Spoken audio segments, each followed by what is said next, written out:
Kamakailan lang, may isang pangyayari kay XRP kung saan sa loob ng napakaikling sandali, tumalon po siya mula sa kanyang normal na price range papunta sa halagang $91 bago po siya bumalik malapit sa presyong $2. Para sa marami, glitch lamang daw ito. Pero para po sa isang account user na kilala bilang time traveler, hindi daw ito glitch. Mayroon daw po siyang ebidensya ng price suppression.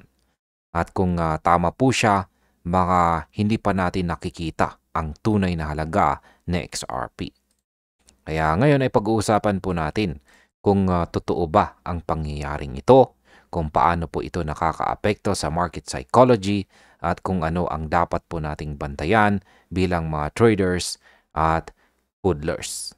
Kaya iset mo ang volume, i-focus mo ang iyong utak dahil posibleng malaking revelasyon ito para sa ating lahat bilang mga XRP believers. Kaya yan, simulan po natin sa ating unang katanungan kung bakit po ba naging malaking balita ang claim ni time traveler. Una po sa lahat, ang dahilan kung bakit nag-ingay ang internet ay simple. Hindi lang basta sinabi ni time traveler na tumalon ang presyo ng XRP sa $91. Ginamit niya ang linya na this is not a drill at real. Ibig sabihin para sa kanya, hindi po ito glitch ng chart. Hindi po bug ng exchange, kundi isang sandaling lumutang ang tunay na presyo ng XRP bago ito ibalik sa normal na price range. Ang timing po ng kanyang post ang naging susi. Nang sinabi niya ito, sariwa pa ang mga screenshot or fresh pa ang spike sa chart at shock pa or gulat ang publiko. Sa ganitong mga pagkakataon, tumataas po ang market anxiety. Hindi mo alam kung tunay ba ang nakita mo o guni-guni lamang. Pero tandaan po natin, kung isa ka pong trader, ang value ng ganitong balita ay hindi sa kung tama ba ito o mali. Ang value ay nasa market reaction. Kapag maraming users ang naniniwala na may suppression, dumarami ang mga taong naghihintay ng big unlock at dito po nagsisimula ang FOMO. Dahil po sa kanyang tono, marami ang kumuha ng screenshot, nagbukas ng chart history at nagtanong sa kanilang sarili na may tinatago ba talaga? Ngayon ay totoo bang suppression o glitch lamang sa Kraken ang nangyari? Ayan, kapag pinag-usapan po natin ang price spike sa crypto, may dalawang pangunahing argumento. Una ay ang system anomaly.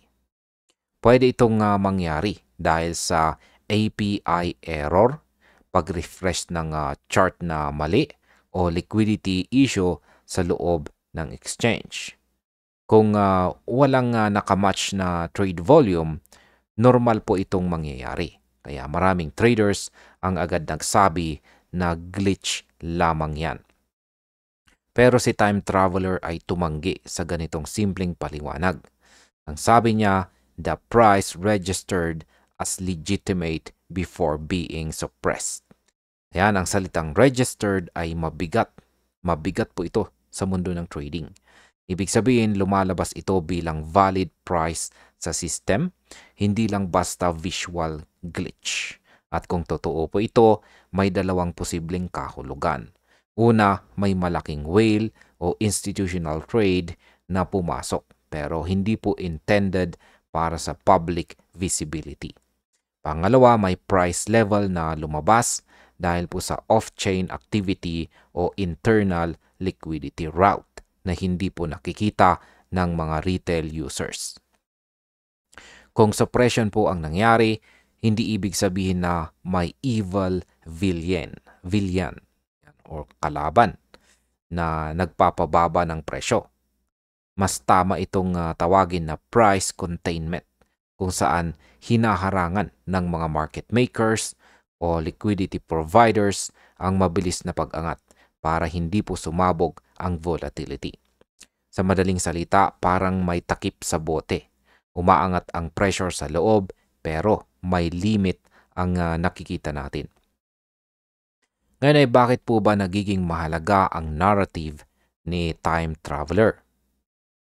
Sa mundo ng crypto, minsan hindi facts ang nagdudulot ng galaw sa market, kundi narratives. Kapag ipinakita mo sa tao na may tunay na presyo na nakatago, nagiging parang urban legend ang asset. Maraming nagsisimula na mag-isip na baka may back-end na number na mas mataas. Ito ang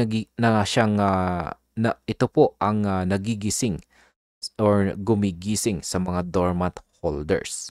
Ang dating hindi gumagalaw ay biglang nagko-hold ng mahigpit.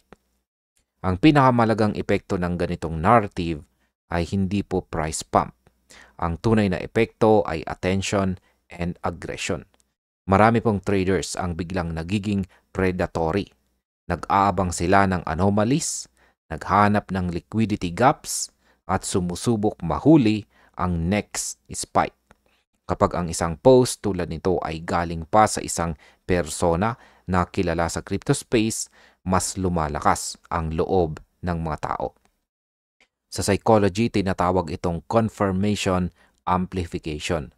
Nakikita mo ang gusto mong makita at may taong nagbibigay sa iyo ng dahilan para paniwalaan ito.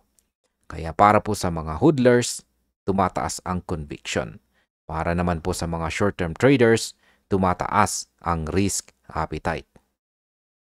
Ngayon ay ano naman ang implikasyon sa market kung talagang may suppression? Kung totoong may suppression, napakalaki nitong implications. Una, ibig sabihin may malalaking player na may stake sa pag-delay ng paglipad ng XRP. Kung may mga institutions o custodians na may hawak ng malalaking supply, may rason po sila para panatilihin itong nasa kontrol. Ito po ang dahilan kung bakit maraming nagsasabi na si XRP ay hindi simpleng token. Para sa kanila, si XRP ay may papel na lampas sa speculative asset. Pinuposition po siya sa global liquidity infrastructure. Pangalawa, kung may suppression, ibig sabihin din na ang breakout ay hindi po gradual. Hindi po siya parang typical bull run. Kapag bumitaw po ang takip, hindi yan $2 to $3 to $4.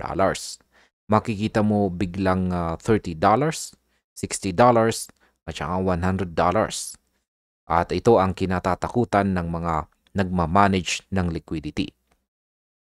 Dahil kapag nangyari po iyon nang walang kontrol, mawawasak ang exchange order books, madadagdagan ang slippage, at mawawala ang tiwala ng retail.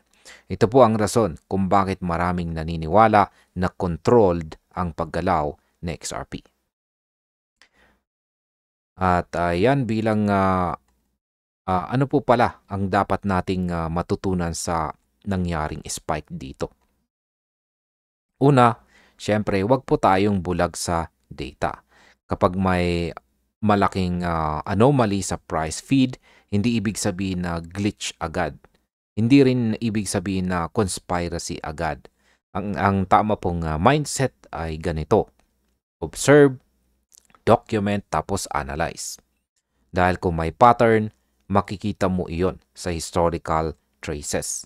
Ang spike po sa Kraken ay maaring isolated incident. Pero kung may susunod, may trend na iyon. Pangalawa, bantayan natin kung paano po nagre-react ang mga exchanges at chart aggregators. Kapag may big error, normal silang magbigay po ng official statement. Pero kung wala silang ina-acknowledge, minsan iyon ay ang pinakamaingay na mensahe. Ibig sabihin may nangyari sa back-end na hindi po nila gustong pag-usapan. Pangatlo, i-consider po natin ang mga external factors. Maraming analyst ang naniniwala na once pumasok ng buong-buo ang spot XRP ETF, mas lalawak po ang exposure ng XRP sa institutional capital. Kapag nangyari po iyon, mawawala ang excuse na illiquid asset, kaya mas lalong titindi ang paggalaw. At bilang panghuli, ano naman ang aking masasabi tungkol dito?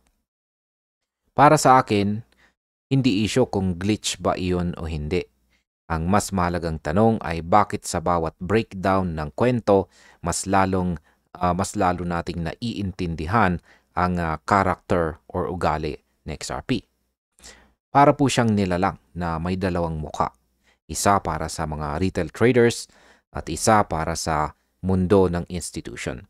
At kung isang araw ay bumitaw po ang pressure na iyon, hindi natin mararamdaman ang paggalaw tulad ng normal na bull runs. Parang dalawang magnet na biglang binitawan. Kapag nag-click po silang dalawa, dito natin makikita kung ano ba talaga ang tunay na value ng XRP. Hanggang sa araw na iyon, ang pinakamatalinong investors ay yung marunong magbasa ng anomalies, hindi yung sumisigaw ng glitch agad. At ayan, hanggang dito na lamang po tayo sa video na ito mga ka-crypto. Maraming salamat sa panunood.